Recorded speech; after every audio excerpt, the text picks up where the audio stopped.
Alan Gani, o governo americano procura estruturar de maneira bastante oficial questões que pareciam muito distantes da gente dos Estados Unidos verificarem. Então, quando começou o tarifaço de Trump lá atrás em relação a outros países, a gente dizia aqui que o governo brasileiro estava atrás da moita, assim, escondendo atrás do poste para a mira do Donald Trump não enxergar o país, estava tudo bem. De repente, quando se começa o tarifaço, todo mundo está esperando um problema. E aí Trump mira o PIX a 25 de março.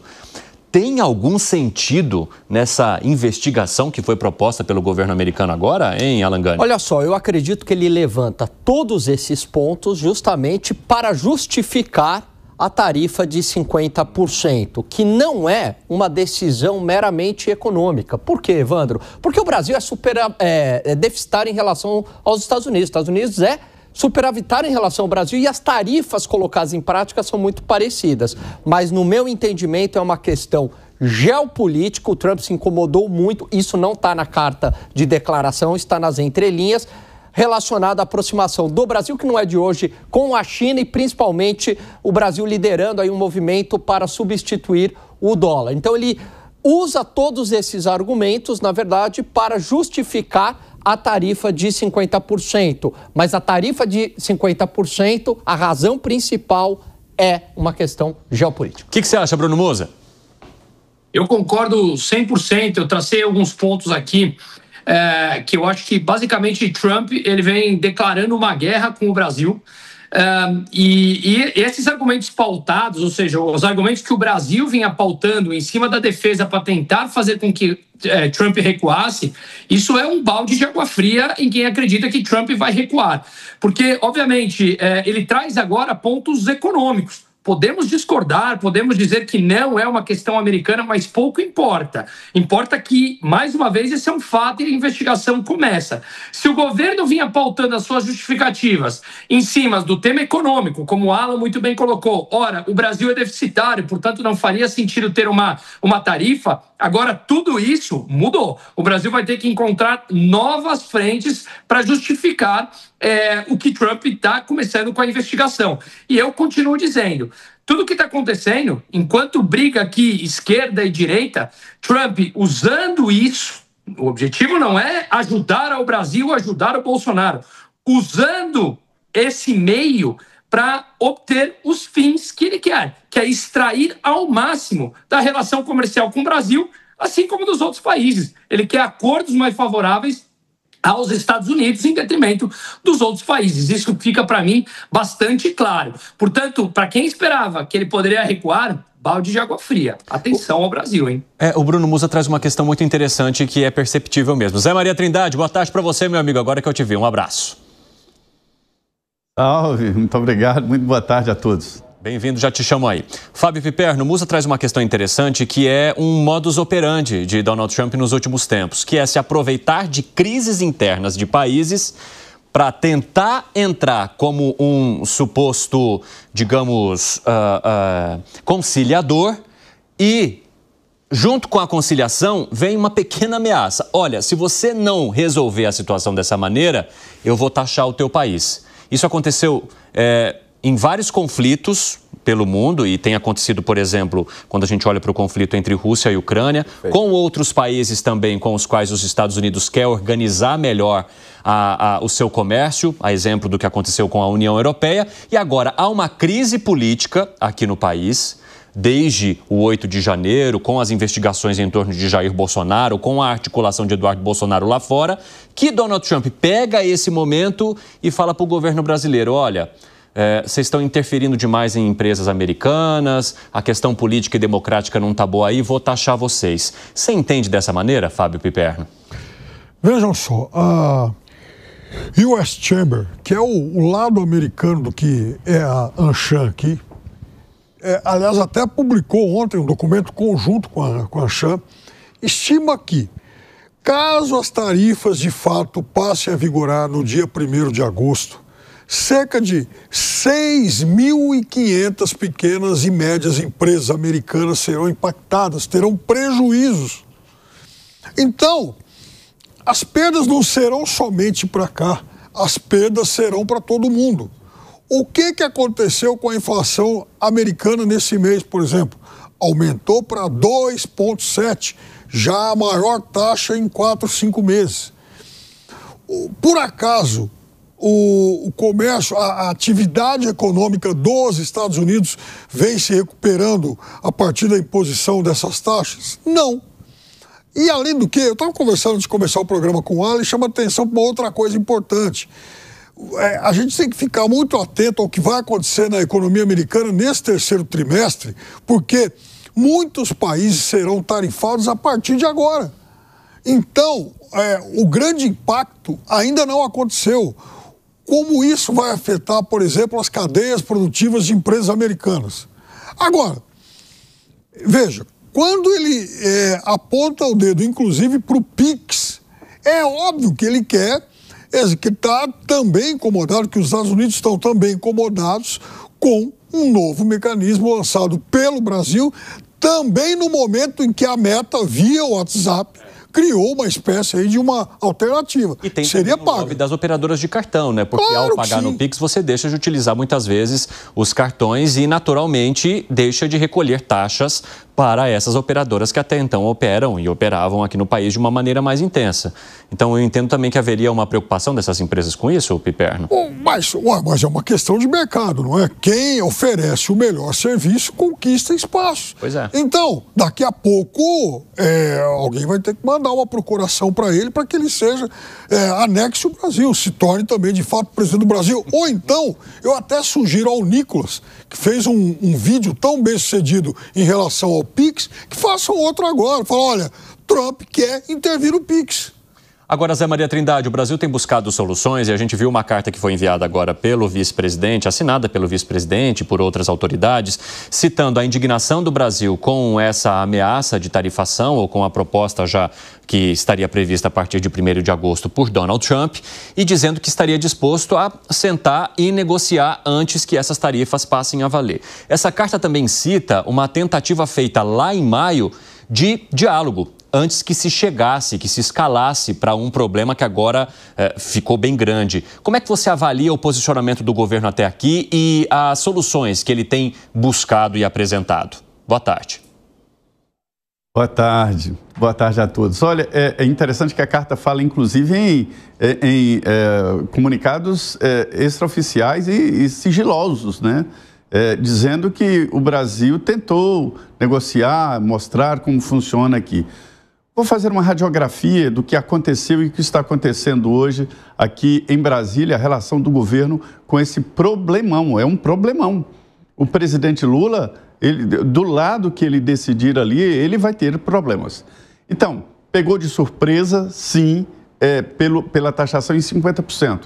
Mas o governo sabia que Donald Trump estava preparando aí uma taxação específica para o Brasil. E aí o governo ficou meio no escuro, porque foi um comunicado, uma carta e não uma decisão oficial, um decreto assinado por Donald Trump. E de lá até hoje houve um escurão, né? Um apagão. Não se falou em mais nada, os Estados Unidos não falaram nada e só o comunicado do Trump lembrando o Bolsonaro. E todos caíram de pau no Bolsonaro, no Eduardo Bolsonaro e nos seus aliados, né? Que estão jogando contra o Brasil, contra as empresas brasileiras. Foi a primeira impressão por aqui. Então, só os bolsonaristas mais raiz é que aderiram a esse discurso de parar a investigação no Supremo, parar o processo, uma coisa impossível.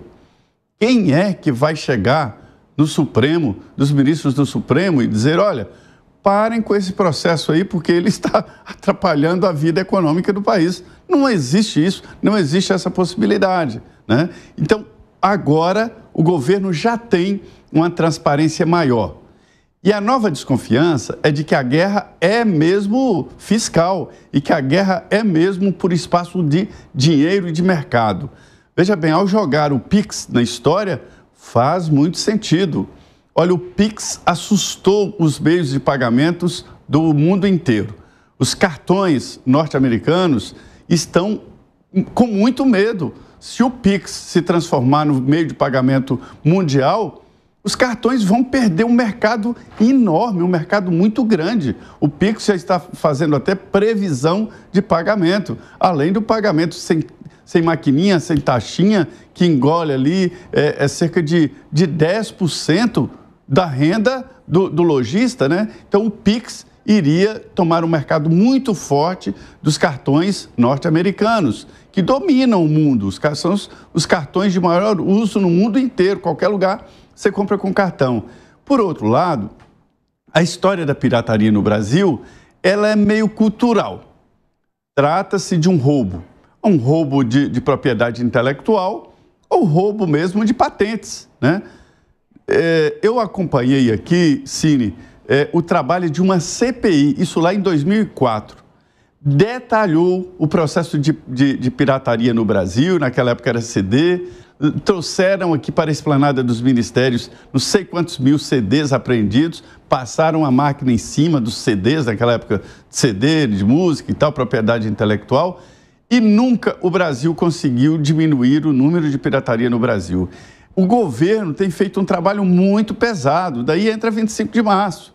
É por isso, é aquela história, a cultura de pirataria. As pessoas mais sérias do país, que defendem a lei e tal, compram um produto pirata, uma camisa com marca pirata, compra aquelas caixinhas para a internet, virou uma cultura no Brasil. Uma CPI, tem uma frente parlamentar aqui da Livre Iniciativa contra a falsificação de marcas, não é uma cultura do governo, como estão dizendo, né? Então, agora apareceram pontos novos, o Pix, pirataria e outros, e principalmente as plataformas digitais. O Brasil entrou aí no que há de mais moderno no mundo, que é legislar sobre este assunto, e veio do Supremo, né? Se houver uma responsabilização total das plataformas, muda a configuração do negócio. Então, é mais do que Bolsonaro e Eduardo Bolsonaro. Agora, o governo sabe que existem outras variáveis para fechar essa equação. Tomão, fala, Musa. Rápida, eu concordo muito com o que o Zé Maria falou. Eu acho que talvez a gente esteja discutindo aqui, digamos, a parte micro, porque o Brasil é um dos grandes afetados, até o momento com a maior taxa nominal de todos os países, mas eu acho que o sentido é muito maior. Tem um acordo que ficou intitulado de Acordo Mar-a-Lago, isso está dito lá no programa de governo do próprio Trump, que ele cita uma mudança de padrão monetário mundial e de uma mudança da geopolítica, onde os Estados Unidos seria menos dependente da cadeia de produção de países que são arquirrivais, como, por exemplo, a China, se aproveitando da fragilidade de outros países, como do Brasil, e a gente fica discutindo ricos e pobres, esquerda e direita, quando a situação ela é muito mais ampla. Os Estados Unidos querem manter o dólar como moeda hegemônica, mas não sofrer o ônus de ter a moeda hegemônica. Que isso tem. Existe um negócio em economia que chama o dilema de Triffin, que mostra que um país que tem a moeda demandada mundialmente, ele tem uma tendência a se endividar mais. E isso, em algum momento, leva à fraqueza dessa própria moeda. Se o Lula vem a público e continua batendo no dólar, isso leva uma fragilidade aos Estados Unidos se isso se escala. Portanto, estamos discutindo, na minha opinião, a coisa micro, esquerda, direita, ricos e pobres, quando o que vale aqui é o interesse geopolítico, econômico e monetário dos Estados Unidos muito maior. Nós somos apenas uma peça mais frágil nesse tabuleiro todo de xadrez. Fala, Piperno, o que foi? Veja, eu acho que é uma série de componentes dessa questão, inclusive o componente político também, não pode ser dissociado. Agora, sobre essa questão econômica que o Musa lembrou, hoje, eu até publiquei isso no Twitter, hoje, no South China Morning Post, um jornal chinês lá, que é publicado em idioma inglês, tem uma notícia sobre que a China olha para a África para testar o crescimento das trocas feitas via yuan. Então, é a China ampliando o comércio com países, por exemplo, como o Egito. O Egito, que é um aliado americano, aliado de Israel no Oriente Médio. Por exemplo, então, o Egito é um desses países que estão ampliando as trocas em yuan. Mas Egito, Nigéria... A Nigéria, por exemplo, é um país de 200 milhões de habitantes, tem a mesma população do Brasil. Então, são países grandes. São vários que são observados com muita atenção para a China, que está expandindo o uso da sua moeda nas trocas com esses players. E, Alan Gani, tem uma questão interessante nesse sentido, né? Porque ao mesmo tempo em que as sanções não têm levado a alterações políticas importantes em vários países que já foram sancionados, seja pelos Estados Unidos, seja pela União Europeia, então Rússia, Cuba, Venezuela, beleza, a situação fica pior no país? Fica, mas essas sanções não têm garantido as alterações que essas autoridades buscam no longo prazo. A gente vê os países da mesma maneira. Por outro lado, a gente vê que essas situações acabam gerando oportunidades para países que querem ganhar esse protagonismo, a exemplo da China. Exatamente, Evandro. É legal esse ponto que você trouxe pelo seguinte, né? Se as sanções são utilizadas para uma mudança de regime, isso tem sido inócuo. Então, os Estados Unidos sancionaram a Rússia. Mudou o regime lá? Não, Putin continua poderoso. Houve sanção contra a Venezuela, não houve queda do regime. Há sanção, embargo econômico contra Cuba há décadas. Também não houve... Quem sofre a população. Quem acaba sofrendo, né? Claro, acaba pagando o preço é a própria população. Então não há, de fato, uma mudança de regime. Agora, é claro que a sanção econômica, ela sinaliza alguma coisa. Então sinaliza que os Estados Unidos estão querendo algum protagonismo e buscar a sua hegemonia econômica, ou seja, né, é quase que uma reedição da doutrina Monroe em termos econômicos, só que agora não é mais Europa, agora a preocupação é justamente a China. E aí é claro que as nações têm que, por exemplo, como o Brasil, tem que pisar em ovos, né? Porque você tem tantos interesses econômicos, comerciais com os Estados Unidos, segundo o primeiro parceiro de investimentos e o segundo parceiro comercial, quanto com a China, e justamente não ter que fazer uma escolha de Sofia nesse caso, porque, é claro, escolher por um dos lados significa alguma perda. Ou seja, você tem que conseguir navegar nos dois lados.